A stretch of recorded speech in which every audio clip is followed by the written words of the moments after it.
It started with a bright orange envelope taped to the windshield of a car that turned heads for all the right reasons. Paul had spent months restoring a Tesla Roadster with a custom hybrid conversion, an eco-positive build wrapped in algae-based paint that soaked up sunlight like a leaf. The HOA president, Karen, called it an eyesore and fined him for its ugly look. But the word ugly cut deeper than aesthetics. It sounded like a code word, a familiar hum of something older and darker. By the time the third notice arrived, this wasn't about a car. It was about who was allowed to be seen, to belong, and to lead a change the block wasn't ready for, until it was. Paul had bought the little corner lot for its light. Morning sun spilled over the driveway where the Roadster sat, a decade-old classic reborn. He was an engineer who worked with clean energy startups, a tinkerer who believed that beautiful things should also be kind. The car reflected that belief. Retro lines, a low profile, and a hybrid setup he built from salvaged components and ultralight battery modules. He wrapped it in algae-based biopaint, a living film that made the surface shift subtly from deep teal to leaf green, with flecks that caught the sun. It wasn't loud, it was alive. The neighborhood looked like a brochure, mulched borders, regulation height hedges, and driveways lined with identical sedans.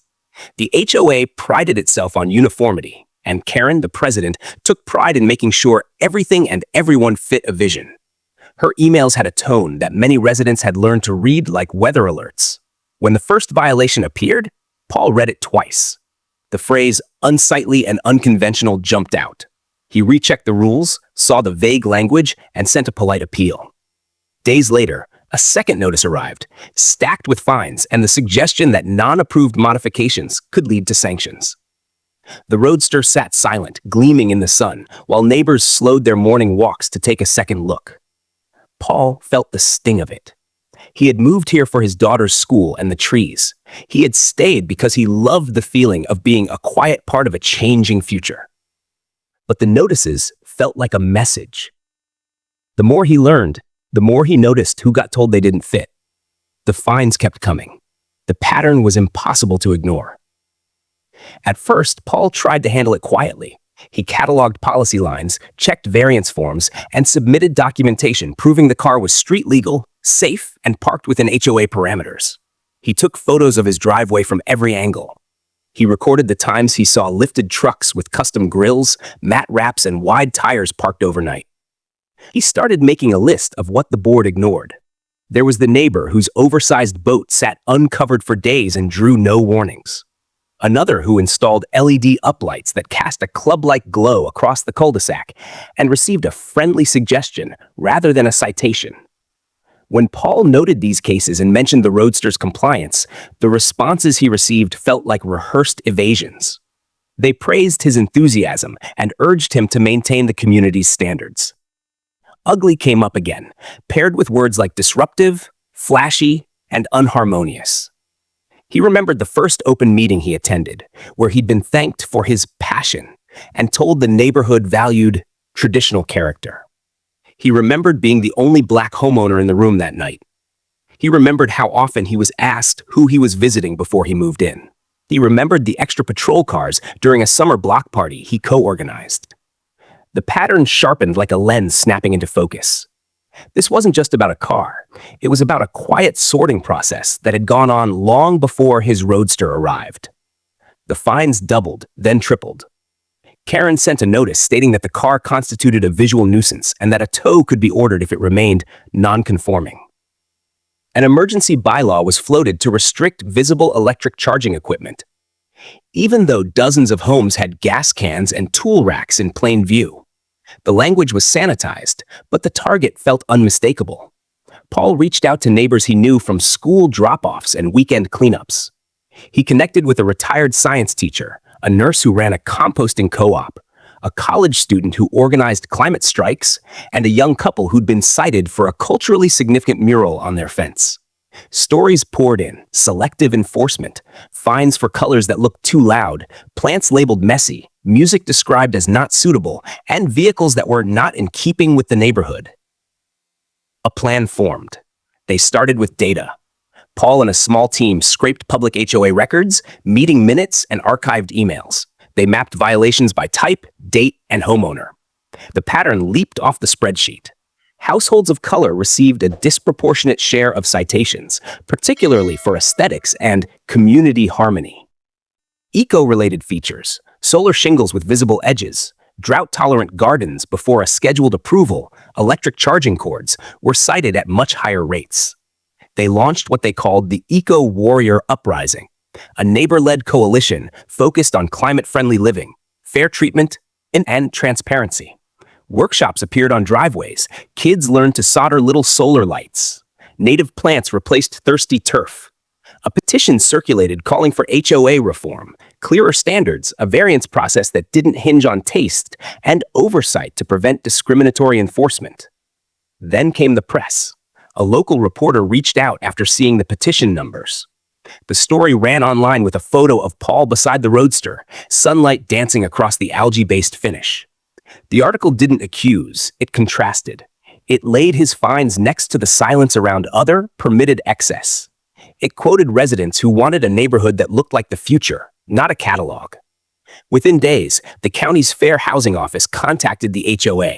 A formal inquiry opened. Karen scheduled an emergency board meeting to address misinformation. Neighbors marked their calendars. The air changed. People who had never spoken at meetings prepared statements. They weren't just defending a car, they were building a line they refused to step back from. The meeting spilled beyond the rec center's capacity. Bodies folding into the hallway, phones held up to capture what had, for years, gone unrecorded. Karen took the center seat, posture erect, voice practiced. She spoke about guidelines, about preserving value, about the dangers of precedent. She framed the Roadster as a distraction, and Paul's coalition as pressure from outside forces that did not reflect the community's will. Then the data arrived. Paul didn't raise his voice. He laid out the numbers, the timelines, and the examples, each point anchored in the HOA's own records. The graph that showed who was most often cited drew a murmur. The list of eco-friendly features treated as violations drew brief laughter that edged into anger. He described the words from violation letters: ugly, disruptive, non-conforming, kept for some, softened for others. He described the bylaws that were invoked for certain residents and forgotten for others. He described a pattern that suggested a quiet line around what and who looked like belonging. A county investigator stepped forward to explain the inquiry. The room stilled. The investigator outlined the standards for fair housing and how selective enforcement can constitute discrimination. The mention of penalties and oversight shifted the mood. This was no longer about taste. It was about liability, ethics, and the law. Residents who had stayed silent for years stepped to the front. A woman described her drought-tolerant garden called unkempt, despite being on the approved plant list. A young man recounted being asked repeatedly to prove he lived there while jogging. A family spoke about their cultural mural painted over without proper process. Each story added weight to the ledger. The board's attorney whispered to Karen, who bristled but took the hint. The attorney proposed a temporary halt on all aesthetic citations pending an internal review. It didn't land. The room had moved beyond pause buttons. A call for a vote of no confidence swept the crowd. Board members shifted, sensing the balance had tipped. When the vote came, hands rose in every direction. The motion passed. Karen resigned that night, her statement clipped and careful. The board reversed Paul's fines and suspended the bylaw changes. A task force was formed with residents from across the block, including Paul. The Roadster stayed exactly where it was, catching the last light as the crowd spilled into the warm evening. Change didn't cure everything, but it made the pattern impossible to continue unseen. The task force rewrote the rules with precision instead of taste. If a vehicle or feature met safety, noise, and property line standards, it could not be rejected for being unconventional. A transparent variance process replaced closed-door discretion.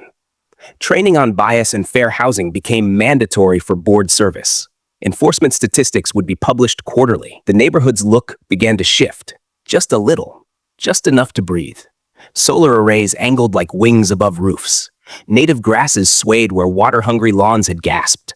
Murals appeared in sanctioned spaces, telling stories of migration and homecoming. Charging cords lay coiled like friendly snakes at the edges of driveways. The Roadster's algae paint deepened in the late summer. a living reminder that beauty can be braided with responsibility. Paul found himself speaking at schools and neighborhood councils about the quiet ways bias hides in policy and how small coalitions can pry open doors. The eco-warrior uprising kept meeting, less as a protest, more as a practice. They exchanged seeds, recipes for soil health, tips for reducing energy bills. They helped a neighbor secure a medical variance for a ramp the board once called intrusive. They pooled funds for a microgrant that helped a bus driver replace a failing car with a used EV. As for Karen, she moved to a smaller condo across town. Some said the pressure broke her. Others said accountability finally found her. Paul wrestled with that. He didn't want villains. He wanted systems that didn't require heroes. But the truth is, the story needed names because harm had names too. And ignoring them only made the pattern harder to prove. The question lingered like a charge in the air. When someone says a thing is ugly, what are they really seeing? A color, a contour, a culture, a change? If ugly becomes a tool to keep certain people small and silent, what does that make us when we pick it up? The Roadster still sits in the morning sun. It looks like the future parked in the present, an invitation to step in. If this story stirred something, anger, recognition, hope, what pattern have you seen where you live, and what would it take to rewrite it? Share the moment you decided the status quo didn't get to keep the last word. Let's make that moment contagious.